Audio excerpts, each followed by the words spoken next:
Parents d'ados, bonjour! Aujourd'hui, je vais vous parler de mon expérience d'éducatrice de rue.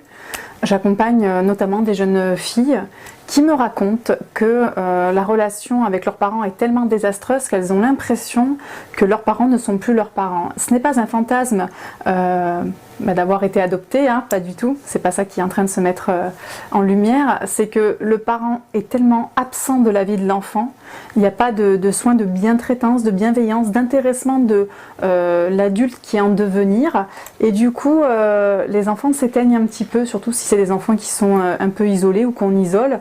Donc pas de possibilité à aller vers les autres et à se régénérer auprès justement de leur père, P-A-I-R-E-S. Et donc voilà, ces enfants-là sont en très grande souffrance parce que on vit à travers le regard des gens qu'on aime et qui nous aiment. Et quand il n'y a pas ce double écho, eh ben on est en perdition tout simplement. L'amour nous permet de survivre, surtout pour les enfants et les adolescents.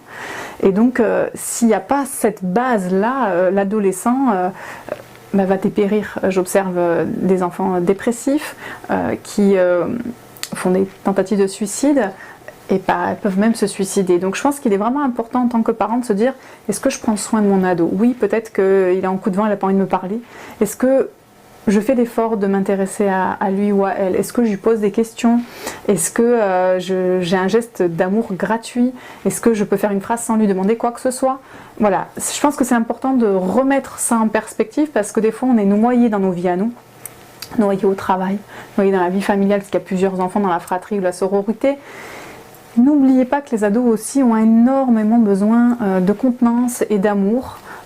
Pour pouvoir continuer à grandir parce que le travail n'est pas fini, le cerveau finit sa construction totale vers 25 ans et on parlerait même de jusqu'à 30 ans en neurosciences. Donc voilà, ayez ça en tête, c'est important. Pour finir, j'ai envie de vous dire aussi que essayez de voir vraiment si l'amour que vous lui transmettez est presque objectif, presque palpable, c'est-à-dire oui là je lui ai posé telle question, j'ai eu tel sourire, tel regard, telle attention à son égard, je lui ai proposé qu'on fasse ça ensemble, parce qu'il y a des parents qui me disent « Ah bah oui, il le sait très bien que je l'aime ». Ben déjà, je vois pas comment, je vois pas à quel moment, parce que le parent il sait lui l'amour qu'il a pour son enfant, mais si on fait pas l'effort de l'exprimer et aussi tout simplement de le dire, ou qu'on le dit juste et que nos actes ne vont pas en adéquation avec nos mots, ben, il y a une scission. Et du coup, il pourrait se créer un fort décrochage du lien à l'adolescence, parce que justement, vous n'êtes pas raccord avec votre ado, sur un minimum, hein. Évidemment, on est toujours en désaccord presque perpétuel avec nos adolescents, et c'est ok.